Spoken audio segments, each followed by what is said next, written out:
이제 스테반이 대답을 하는 장면으로 이어져요. 그 전 문맥에서 스테반이 회당에서 복음을 가르치고 뭐 얘기를 했더니 대제사장이 와서 거짓 증인들을 세우고 그 사람들이 하는 말이 예수가 성전을 허물고 율례를 뭐라 그러죠? 무너뜨리려고 한다. 그리고 이것은 그 당시 종교 지도자들한테 엄청난 일이었어요. 성전 모독, 뭐 신성 모독 이렇게 말을 해서 사형감이었죠. 대제사장이 다시 물어보는 거예요. 1절에서 이게 사실이냐. 그래서 오늘 본문 그 내용이에요. 답변 이게 스테반이 얘기를 할 때 60절까지 다 이어져요. 근데 60절까지 제가 한 주에 다 못 보겠어요. 그래가지고 나눠서 할게요. 여기서 이제 스테반이 아브라함 얘기, 족장시대 얘기하다가요 모세 얘기를 해요. 요셉 얘기를 해요. 그러다가 다윗 얘기하고 선지자들 얘기하고 이제 자기가 결론을 내리거든요. 설교가 이렇게 구성이 돼요. 그래서 몇 주 만에 볼지는 모르겠지만 차근차근 볼게요. 우리가 해방촌에 있다가 힐하우스로 독립이 됐잖아요. 그리고 뭐 리라자매 효성 형제도 이렇게 합류하게 됐고 주연자매도 오게 됐고 수원자매 민호도 오게 됐고. 그러면 우리가 뭘 해야 될까요? 아멘. 뭘 해야 될까요? 그러니까 뭔가 새로 개척을 했고 이제 4달이 지났고 제 안에도 막 이제 하고 싶은 일들이 막 되게 막 용솟음 쳐요. 이쯤 되면 뭐 이렇게 돼야 되고 막 이렇게 옛날 사역했던 거 생각하면. 근데 사도행전을 보면은 거기에 계속 이제 제동이 걸려요. 그러니까 제동 이렇게 막혀요. 그래서 그 내용 어떻게 하나님이 알려주시는지 좀 같이 본문을 볼 수 있으면 좋을 것 같아요. 스테반이 오늘 아브라함의 삶을 통해서 얘기하고자 하는 거를 중심으로 볼 거예요.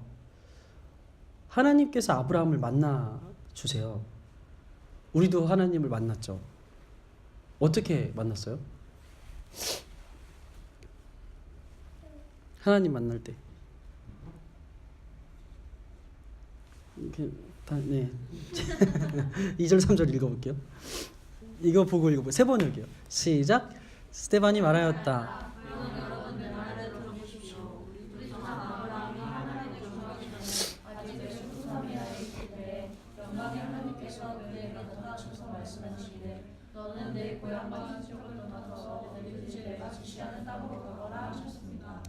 아멘.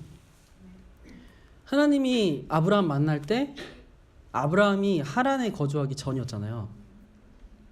어디 있었다고요? 네. 그 여호수아서에 보면은 이 땅이 어떤 땅인지 좀 알려줘요. 보면은 그때 여호수아가 온 백성에게 말하였습니다. 주 이스라엘 하나님이 이렇게 말씀하셨습니다. 옛날에 아브라함과 나홀의 아비 데라를 비롯한 너희 조상은 유프라테스 강 건너에 살면서 어떻게 했다고요? 다른 신들을 섬겼어요. 그러니까 아브라함 가족이 그 식구 전체가 하나님을 모를 때요. 다른 신들을 섬기고 있을 때 하나님이 아브라함에게 나타나 주신 거예요. 이게 아브라함이 뭔가 얘는 열방의 아버지가 될 감이야. 그럴 만한 자질이 있어. 얘는 뭐 아내도 잘 얻을 수 있는 애고 자손도 잘 이렇게 낳을 수 있는 애라서 선택을 이런 게 아니죠. 그러니까 이걸 성경에서 그냥 우리가 신학적으로 말을 하자면 아직 우리가 죄인 되었을 때에 이렇게 하나님께서 먼저 우리를 택해 주셨다고 말을 해요. 동일해요. 우리가 뭔가 교회를 개척할 수 있어서 우리를 부르지 않았고요. 우리가 뭔가 교회를 부흥시킬 수 있어서 우리를 부르지 않았어요. 우리가 뭔가 세상을 바꿀 수 있을 감이어가지고 우리를 부르시지 않으셨어요. 그냥 하나님의 기쁘신 뜻대로 우리를 선택해 주신 거예요. 이게 교회로 살아가는데 출발점이에요. 우리가 할 수 있었던 유일한 거는 뭐냐면은 죽는 거예요. 하나님 없이 살다가 뭐가 나에게 선이고 뭐가 나에게 악한지 선악과를 먹었던 그때의 그 죄된 모습으로 평생 그렇게 좋은 것을 추구하지만 결국에 얻지 못하다가 죽는 것밖에 못해요. 우리가 할 수 있는 건 아무것도 없어요. 근데 그런 우리를 알면서 택해 주신 것이 우리가 교회로 살아가는 출발점이에요. 이게 확실해지지 않으면 자꾸 우리 자격을 따지게 돼요. 우리가 교회 개척했는데 내가 이 정도 돼도 되나? 우리가 각자 살아가기로 했는데 내 상태가 이래도 되나? 자꾸 물론 필요해. 우리를 돌아보는 건 필요하지만 자꾸 이게 하나님 앞에서 내가 살아가는데 자격처럼 제기된다는 말인 거죠. 내가 이 정도 됐는데 지체들의 인정을 이 정도 받아도 되나? 더 받아야 되는 거 아닌가? 이런 생각들. 근데 애초에 우리는 아무것도 못하는 존재였다는 걸 계속 기억해야 돼요. 우리가 교회로 살아갈 수 있고 우리가 이렇게 같이 모일 수 있는 유일한 원인은 그냥 하나님이 먼저 선택해 주셔서예요. 나에게 어떤 자격도 없고 내가 어떤 걸 할 수 있어서도 아니고 내가 어떤 재능이 있어서도 전혀 아닌 거죠.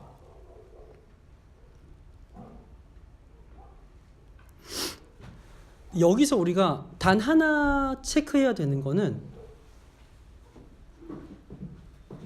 우리가 우리를 만나 주신 하나님을 얼마나 아느냐예요. 우리를 만나 주신 그 하나님을 어떻게 여기느냐인 거죠. 아브라함이 지금 하나님께서 말씀하신 이 명령 있잖아요. 고향과 친척을 떠나서 내가 지시하는 땅으로 가라. 이 명령에 순종이라고 우리가 표현을 하잖아요. 순종하는 것이 어떻게 가능했을까요?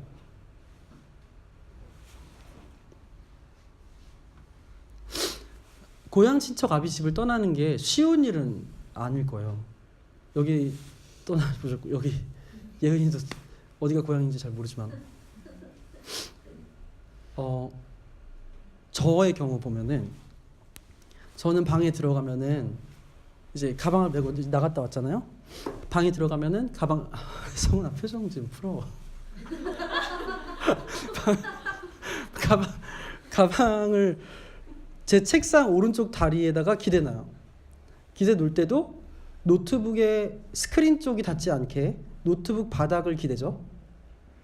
그리고 책상에 앉으면 오른쪽에는 요즘 우리가 보고 있는 말씀들을 위한 책들이 이렇게 쌓여 있고요.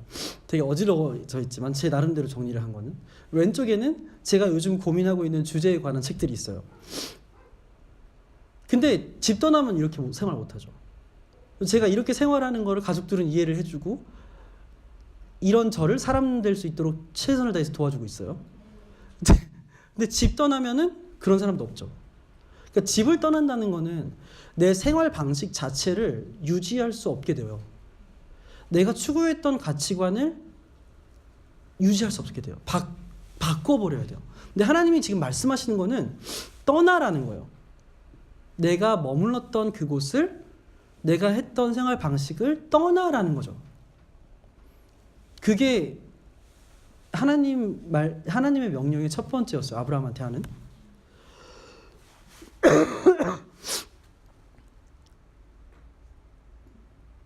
근데 목적지를 말씀해 주시는 게 아니에요. 아브라함이 하나님의 부름을 받고 떠나서 살아가는 그 삶은 어떤 목적지를 향해 가는 게 아니었어요. 하나님께서 하나님께서 지시할, 약속할, 주실 그 땅으로 가라는 거였죠. 이거를 우리가 조금만 더 관심 있게, 깊이 있게 보자면 목적지를 주실 하나님만 바라보는 삶이에요. 만약에 이걸 우리한테 잠깐 대입해 보자면 이런 거죠. 목적지를 두게 돼요. 우리가 사실 그럴 때가 되게 많아요. 우리 힐하우스 개척하고 몇 년 안에 또 다른 교회 또 개척하고 몇 년 안에 우리가 어떻게 해서 이런 목적지를 중심으로 하나님을 따라가요. 근데 그게 아니에요. 하나님의 아브라함을 부를 때를 보면은 하나님을 바라보고 갈 때 하나님이 하나하나 알려주시는 것이지 최종 목적지를 우리가 이것을 얻기 위해서 하나님을 따라가는 게 아니에요. 지금 우리가 하나님한테 우리가 뭘 해야 되지라고 계속 고민할 때 마치 우리가 하나님을 위해서 어떤 일을 해야 될 것처럼 여길 때가 많아요. 개인적으로도 그렇고 공동체적으로도 그렇고. 근데 저하고 아내 예은이의 관계를 볼 때 제가 예은이에게 어떤 선물을 주기 위해서 예은이하고 관계하지 않아요. 제가 예은이에게 어떤 일을 하기 위해서 어떤 프로젝트나 어떤 집을 사주기 위해서 예은이와 관계하지 않아요. 근데 하나님하고도 마찬가지예요. 예은이하고 관계할 때 이때 선물을 주는 게 더 좋겠다. 이렇게 관계 속에서 예은이를 위한 행위가 나오는 것이지 내가 예은이를 위한 행위를 하기 위해서 관계하는 게 아니라는 거죠. 그러니까 하나님하고도 똑같아요. 하나님하고의 관계 속에서 하나님을 위한 일이 나오는 것이지 그리고 그것은 또 우리가 하는 게 아니라 하나님이 하시죠. 하나님을 위해서 뭔가 일을 하기 위해서 하나님과 관계하는 게 아니라는 거예요.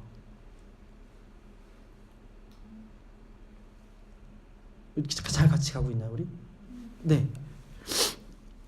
그 포인트예요. 아브라함이 만약에 하나님이 지시할 어떤 목적지를 자기가 임의로 설정해놓고 거기로 갔다면 절대로 하나님 따라갈 수가 없죠. 자기 생각대로 하나님이 인도를 하지 않으시니까. 이 스데반이 인용한 말씀이 지금 여기 너는 내 고향 친척을 떠나서 어디든지 내가 지시할 땅으로 가거라 라고 말한 이것을 구약에서 인용을 했잖아요. 그게 창세기 12장 1절이에요. 이거 미안해요. 원고가 넘어가 버려가지고 다시 할게요. 편집. 이게 그 하나님이 지시할 땅을 임의로 결정해서 자기 방식대로 갈 수 없어요. 봐봐요. 이 삶이 엄청나게 복잡했어요. 같이 읽어볼게요. 4절 5절이에요. 시작.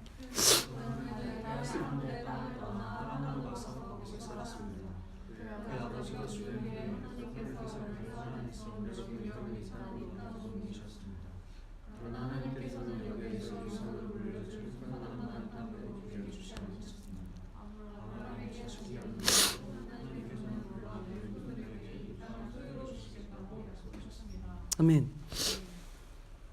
지금 하나님께서 주시는 땅으로 결국에는 아브라함이 가게 되잖아요. 가나안으로.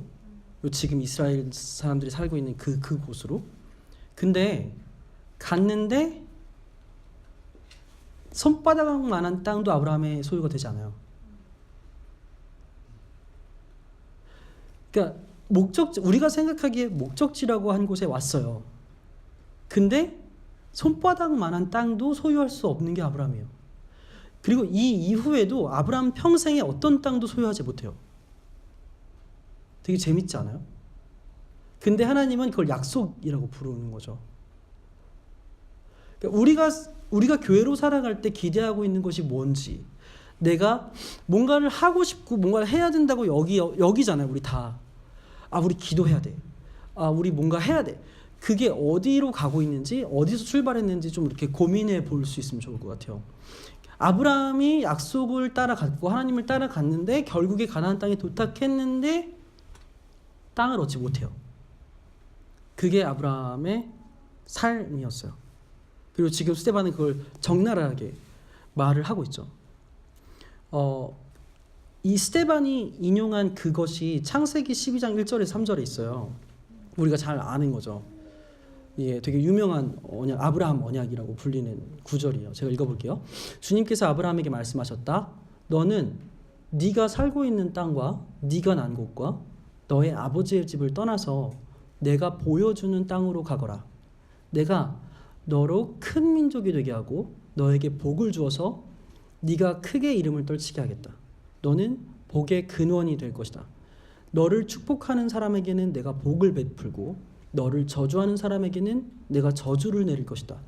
땅에 사는 모든 족속이 너로 말미암아 복을 받을 것이다. 하나님의 약속은 복에 관한 것이었어요. 그리고 그 복에 관한 표현으로 하나님이 약속할 땅이라는 것, 그리고 너네가 나를 예배하게 될 것, 내가 너의 하나님, 이게 성경에서 말하는 그 언약에 대한 구조예요. 근데 여기서 만약에 우리가 이 복을 예수님을 알지 못하는 사람도 접근할 수 있는 복의 개념으로 가져가게 되면 우리는 교회로 살아갈 때 굉장히 방해를 많이 받게 돼요. 예수님을 알지 못하는 사람들이 바라는 흔한 복이 뭐가 있죠? 돈, 명예, 건강. 그거를 예수님이 아는 사람도 교회적 정체성을 가지고 복이라는 것이 그거로 대입하게 될 수도 있어요. 아, 우리 교회 복 받았다. 왜냐면 사람 많으니까. 우리 교회 복 받았어. 왜냐면 재정이 넘치니까. 이런 식으로요. 근데 성경에서 말하는 복의 개념은 그렇지 않아요. 그거는 복을 받았기 때문에 추가적으로 하나님께서 더해 주실 수 있는 은혜인 것이지 복 자체가 아니에요. 이거 어떻게 읽어요, 한나요? 다시요. 여기 한나는 한나 히브리어를 그냥 막 줄줄 읽어요. 바라크예요, 바라크. 화장실 가면 히브리어 본문이 붙어 있어요. 정말 부담스러워가지고 어떻게 앉아 있어야 될지 모르겠어요. 한나네 화장실. 미안해요, 가정사 얘기해서. 자, 이 단어가 성경에서 계속 쓰이는 복의 개념이에요. 그리고 이것이 처음 등장하는 곳이 창조 사건 때예요. 우리가 계속해서 반복적으로 보지만 다시 한번 볼게요. 만약에 하나님이 아브라함한테 복을 약속하셨고 그리고 땅을 주신다고, 복을 받을 것이기 때문에 땅을 주신다고 약속하셨다면은 하나님 지금 아브라함한테 거짓말한 거예요. 왜냐면 아브라함은 땅을 갖지 못했거든요. 여기서 역시 하나님 거짓말쟁이야, 성경이 틀렸어가 아니라 우리는 하나님이 거짓말할 수 없으신 분인 걸 알기 때문에 그 관점에서 성경을 다시 보게 되는 거죠. 성경을 해석할 때 성경이 틀린 게 아니라 하나님이 옳기 때문에 이 본문을 보는 나의 관점을 바꾸는 거죠. 그러면은 하나님이 거짓말이 아니라 이 복이 다른 개념이구나를 접근하게 되는 거예요. 그랬을 때 성경에서 말하는 그 복, 창조를 하시고 일곱째 날에 하나님이 창조하시던 모든 일에서 손을 떼셨어요. 완성됐죠. 그리고 쉬셨어요. 이게 피곤해서 쉬신 게 아니라 너무 하나님의 창조 사역이 너무 고되고 힘들고 피곤해가지고 하나님이 쉬시려고, 그러니까 뭔가 하나님의 어떤 체력을 충전하고 회복하시기 위해서 쉬신 게 아니에요. 하나님 지칠 수 없으세요. 피곤하실 수 없으시고, 하나님은 하나님이 지은 세상을 완성시키셨기 때문에 손을 떼신 거예요. 더 이상 손댈 게 없이 완벽하고 하나님이 지으신 세상을 하나님께서 보시기에 좋았더라. 그 좋음의 상태가 거기서 나와요. 성경에서 말하는 좋다라는 개념은 그거예요. 하나님이 손댄 그 자체. 그게 안식인 거죠. 하나님이 지으신 그 상태 자체가 안식이에요. 그리고 하나님께서 그거를 복이라고 불렀어요. 그거를 복이라고 하셨어요. 그 상태 자체를. 그리고 그 상태 자체를 거룩이라고 하신 거죠. 그러면 복은 내가 뭔가를 해서 얻을 수 있는 게 아니에요. 하나님과 함께 하나님이 하신 일들을 누리는 것이 복이에요, 우리에게. 그리고 거룩은 내가 뭔가를 깨끗하게 하고 내가 내 행위를 바꾼다고 해서 내가 거룩해진다, 이 개념이 아니에요. 하나님이 지으신 그 상태가 완벽하고 그 자체가 그냥 순수 자체이기 때문에, 그 자체가 다른 걸로 오염되지 않았기 때문에 그 자체가 거룩인 거죠. 그래서 완성, 안식, 복, 거룩은 다 하나님과 함께 있을 때만 우리가 그 하나님을 누리는, 그러기 때문에 복, 거룩, 완성, 안식, 이게 같이 가는 거예요. 이게 복인 거죠. 그리고 우리는 이 하나님과 함께하는 이 복을 누리는 방식이 있었어요. 그게 1장 28절이죠. 같이 읽어볼까요? 시작. 하나님이 그들에게 복을 베푸셨다.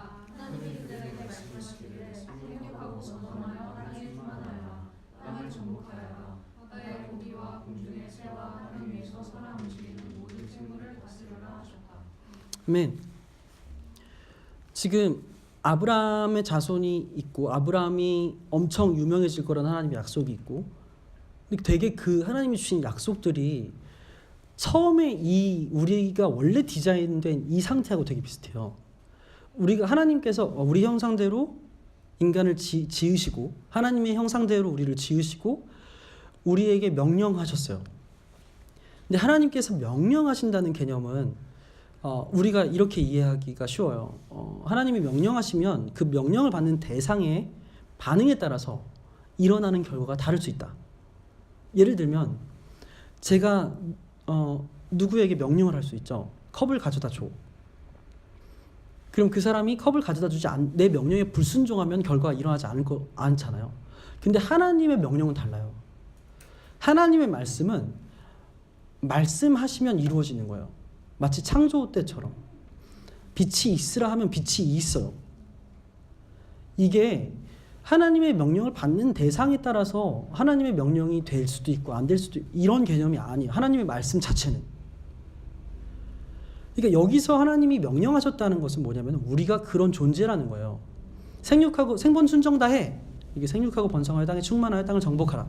생번 충정 다 해. 라고 했을 때 우리가 해야 그것이 일어나는 게 아니라 물론 우리 시각에서 우리 관점에서는 그게 맞죠. 하지만 하나님의 입장에서 봤을 때 하나님 말씀하셨으니까 그렇게 될 거예요. 이게 하나님의 말씀이고 하나님의 약속이에요. 개념이. 그래서 우리가 해야 되는 건 뭐냐면은 하나님의 형상으로 지음받은 우리가 하나님의 형상으로서 하나님이 만드신 나라에 가득 차는 거예요.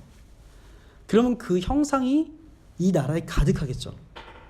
그래서 그 형상으로서 우리가 하는 게 뭐냐면 하나님이 만드신 생물들을 다스리는 거예요.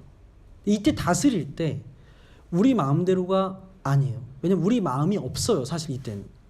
여기서 마음이라는 것은 하나님을 거역하는 마음, 나 중심적인 마음이 없어요. 왜냐하면 하나님이 지으셨고 하나님의 형상이기 때문에 하나님의 의도대로 다스리기 때문이죠. 이 일이 일어날 때 이 세상은 제가 나무를 가꿔요. 그럼 제가 가꾸는데 이 나무는 하나님의 돌보심을 경험하는 거예요. 제가 하와를 아껴요. 제가 아끼는데 하와는 하나님이 아껴주시는 걸 경험하는 거죠. 이게 원래 우리 디자인이에요.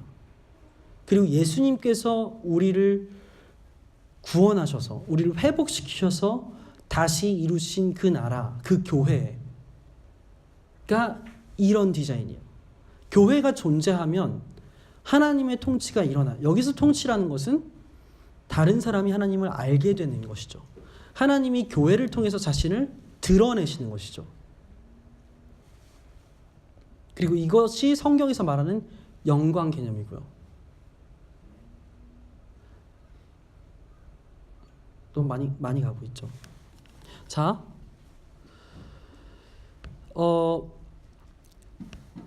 이 개념에서 복을 봐야 돼요. 그래서 복이라는 것은 하나님과 함께 하기 때문에 누려지는 것이에요. 하나님과 함께함. 시편에도 그러죠. 여호와를 가까이 함이 내게 복이라. 그거예요. 하나님과 함께함. 그래서 예수님이 오신 것이 임마누엘. 하나님이 임하셨다. 하나님이 나와 함께 하시다. 그리고 성령을 부어주신 것. 하나님이 나와 다 성경은 그렇게 이어져요. 이 원래 디자인이 회복되는 것으로. 회복됐다면 우리는 이 정체성으로 살아가는 거죠. 아브라함이 그거예요. 아브라함에게 복은 목적지에 도달한다? 아니면 가나안 땅을 내가 부동산을 좀 할 수 있다? 뭐 그걸 좀 땅을 불린다? 이런 개념이 아니라 그 과정에서 하나님이랑 함께 한다는 거죠. 그게 복의 개념이에요. 그리고 아브라함이 그 얼토당토 않는 명령에 따라갈 수밖에 없었던 것은 뭐냐면은 스데반이 2절에 독특한 표현을 써요.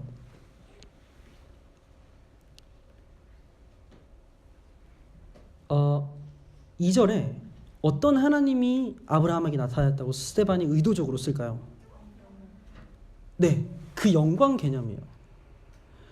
이 영광의 하나님이 아브라함에게 나타났다라는 것은 뭔가 우리 찬란은 당연해요. 하지만 아브라함이 하나님이 어떤 분이신지 인식할 수밖에 없었다라는 거예요. 그게 영광. 하나님이 자기를 드러내시고 자기를 조나단 에드워즈는 발산이라는 표현을 써. 하나님이 자신을 발산하는 것 자체가 영광이라는 개념이에요. 그러니까 이 영광의 하나님을 아브라함이 맞닥뜨릴 때 아브라함은 자연스럽게 하나님이란 존재가 어떤 분이신지 알 수밖에 없었고 그 하나님이 하신 말씀이기 때문에 따라갈 수밖에 없었던 거예요. 그래서 아브라함이 이 미쳐 보이는 선택을 할 수밖에 없었던 거죠. 우리도 마찬가지예요. 교회로 부름 받았다면 우리가 이 하나님이 어떤 분이신지 정확하게 알아야 돼요. 이 하나님의 영광이 도대체 뭔지 이걸 알지 못하면 우리는 하나님과의 관계 속에서 일어나는 그 일들을 누리기가 굉장히 어려워요. 그냥 마치 사업을 하는 것처럼 우리 교회를 꾸려가겠죠. 근데 교회는 그런 개념이 절대적으로 아니에요. 복을 받은 사람들, 하나님과 함께하는 사람들, 하나님과 관계 있는 사람들이에요. 그래서 우리 개인적 삶에서 하나님과의 관계가 없다면 절대로 건강하게 일이 일어나기가 어려워요. 물론 하나님께서 하시겠지만 되게 중요해요. 그래서 아브라함이 떠났어요. 근데 6절 7절을 같이 볼게요. 같이 읽어보겠습니다. 시작. 그리고 하나님께서는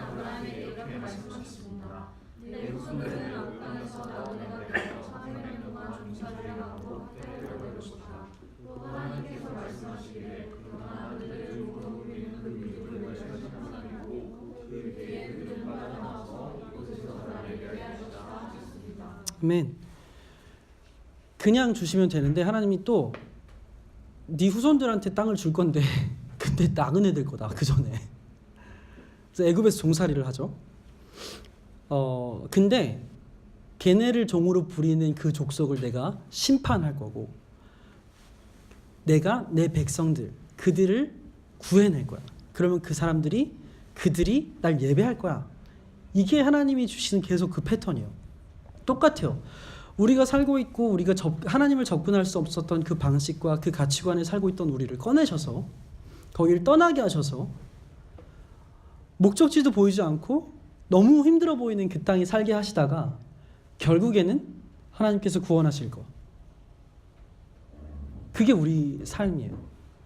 근데 우리가 이 삶을 살아갈 때 철저하게 인정을 해야 되는 것은 모든 주권이 하나님께 계시다는 거예요. 하나님께 있다는 거예요. 우리가 애굽에 들어갈 타이밍, 우리가 나올 타이밍 다 하나님께 있다는 거예요. 그 주권을 인정하고 우린 그 하나님의 영광에 그저 사로잡혀서 그냥 그 하나님이랑 같이 가는 거죠. 여긴 가나안 땅이 아니잖아. 하나님 거짓말 쳤어. 가 아니라 결국에 하나님께서 인도하실 것이기 때문에 그 하나님의 약속을 믿음으로 우리가 살아가는 것이 교회예요. 우리가 복이라는 것을 우리 교회가 어떻게 되는 것, 우리 삶이 어떻게 되는 것, 내가 예수님 믿었고 이 정도 됐으니까 우리 가정이 어떤 환경으로 되는 것, 나에게 끊임없는 그 문제들이 해결되는 것, 이것으로 타겟팅할 수 있어요. 하지만 성경에서 추구하는 하나님과의 동행은 그런 것이 아니라는 거죠. 그 모든 것을 하나님의 주권에 두고 그냥 우리는 그 하나님의 영광에 사로잡혀서 그 하나님이 하나님 되심에 사로잡혀서 그 하나님이랑 같이 살아갈 뿐이에요.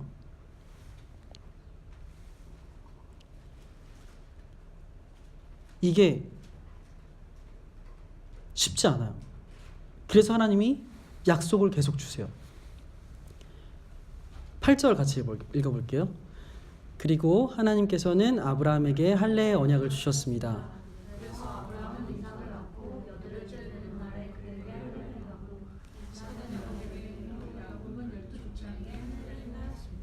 아멘. 할례의 언약을 주셨잖아요. 이 언약은 지금 우리로 말하면 포경수술이잖아요. 근데 우리는 지금 마취하고 저는 갓난아기 때 포경수술 하지 않았어요. 너무 디테일한가? 아 그래요? 미안해요. 초등학교 진학하고 해가지고 되게 아팠어요. 근데 미안해요. 이거 되게 원고에는 없어요. 근데 지금 의학으로 마취를 하고 수술을 해도 아파요. 당시에 생각해봐요. 당시에 메스가 있었을까요? 당시에 할례를 하는 거는 굉장히 쉬운 일이 아니었어요. 내가 아끼는 애를 낳았어요. 근데 이 애를 8일 만에 할례를 해야 된다는 개념이 뭐냐면은 돌을 날카롭게 갈아서 할례를 해야 되잖아요. 네? 네, 8일 만에. 그러면 그 갓난 피덩이를 내가 아프게 해야 돼요. 근데 그것도 단기간에 싹 깔끔하게 되지 않아요. 너무 디테일하지만 그래도 우리가 언약이라는 개념을 더 보기 위해서 으깨야 되겠죠. 이거는 그냥 우리가 생각하는 수술 개념이 아니에요. 할례라는 개념 자체는. 근데 그렇게 고통이 있고 평생 있는 그 낙인 같은 그 행위를 하나님이 하라고 명령하신 것은 우리가 어떤 상황이나 어떤 환경에 있더라도 하나님의 약속을 반드시 기억해야 된다는 거예요. 우리 상황이나 우리 환경, 우리 감정 상태가 아니라 하나님 할례하라고 하죠. 이 약속 하나님이 주신 거지. 이거를 계속 기억하는 거예요. 그래서 우리가 의존하는 것은 하나님이 주신 어떤 목적지의 달콤함, 하나님이 가나안 땅으로 갈 그 젖과 꿀이 흐르는 그것이 아니라 그것을 다 주관하시는 그 하나님인 거죠. 그렇지 않다면 우리가 교회로 살아가기는 굉장히 오류가 많이 생길 거예요. 우리의 환경이나 우리 상황에 따라서 우리 감정이나 우리는 굉장히 많이 바뀌어요. 근데 애초에 하나님께서 부르신 것이 내가 믿음이 세서 내가 그런 환경에서도 견딜 수 있어서가 아니에요. 어차피 우리가 못하는 거 알면서 하나님께서 건지셨고 그냥 어차피 못하는 거 알면서 하나님께서 같이 해주시는 거예요. 끝까지. 그게 약속이요. 그래서 우리가 볼 것은 이 상황이나 환경이 돌아가는 그런 모양 아니면 내가 이 상황과 환경 속에서 있는 나의 반응이라든지 나의 상태가 아니라 하나님이 말씀하신 게 뭐지? 하나님이 나를 이렇게 허락하신 나를 주장하시는 그 하나님이 어떤 분이시지? 이 인식을 계속하는 거죠. 그것은 유일하게 하나님 말씀인 것이고 그것이 우리 삶 속에 없다면 정말 살아가기 힘든 거예요.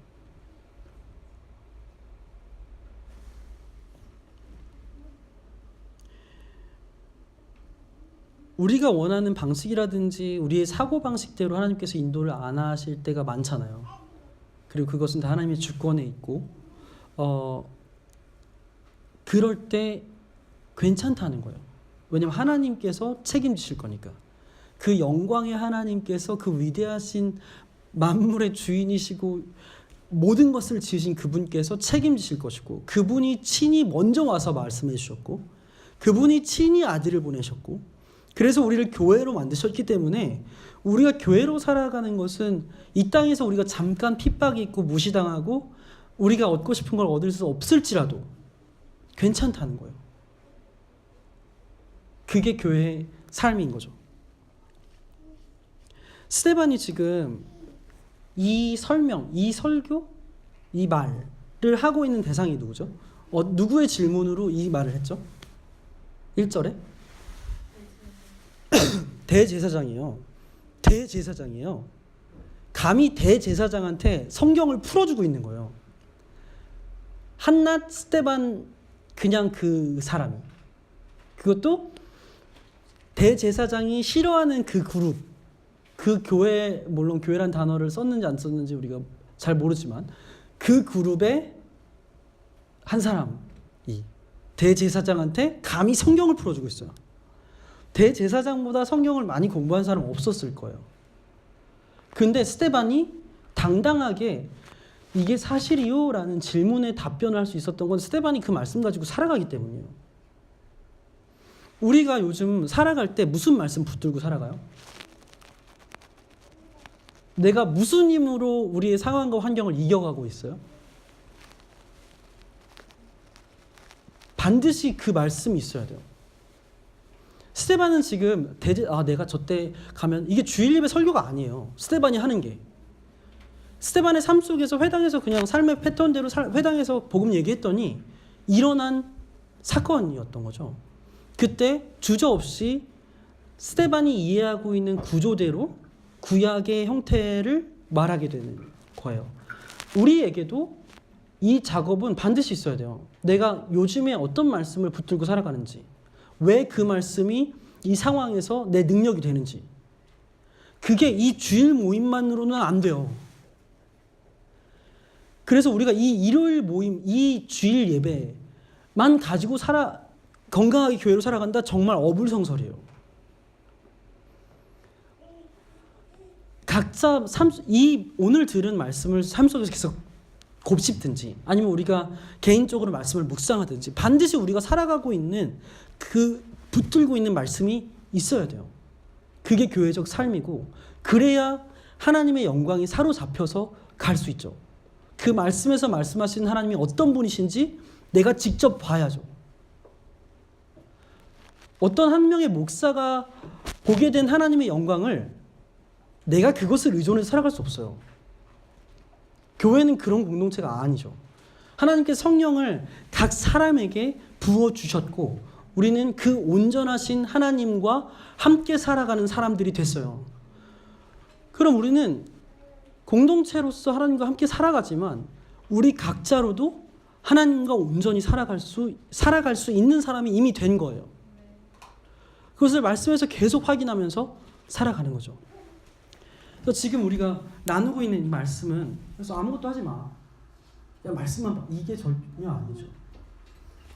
그 하나님의 영광이 사로잡혀서 그 말씀 속에서 있다 보면 내 상황이 어떻게 내가 어떤 걸 포기해야 되고 내가 어떤 거를 더 찔러야 되고 이런 것들이 해석이 되죠. 해석이 안 될 때는 저한테 물어볼 수 있잖아요. 얘기해 볼 수 있고 옆에 있는 사람한테 나 상황이 이렇고 말씀이 이래. 어때? 이게 교회의 교제죠. 이게 계속 일어나야 되는 거죠.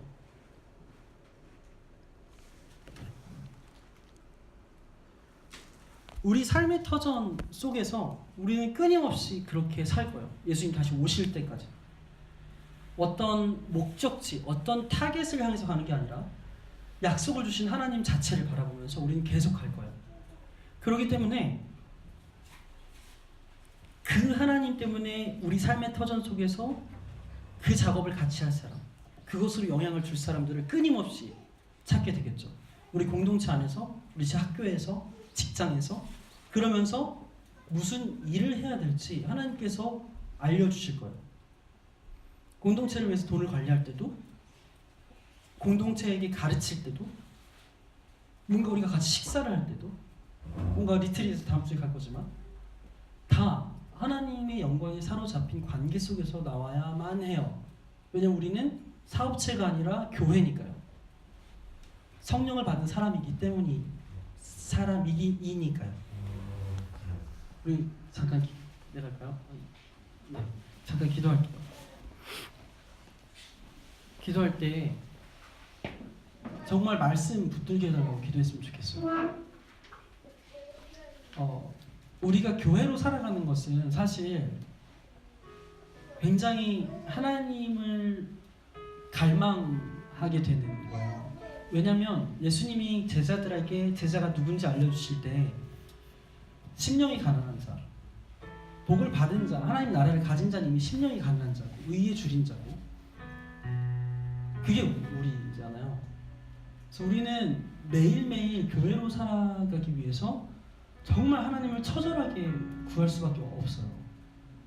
그거를 말씀과 기도 없이 어떻게 해나갈까요? 우리?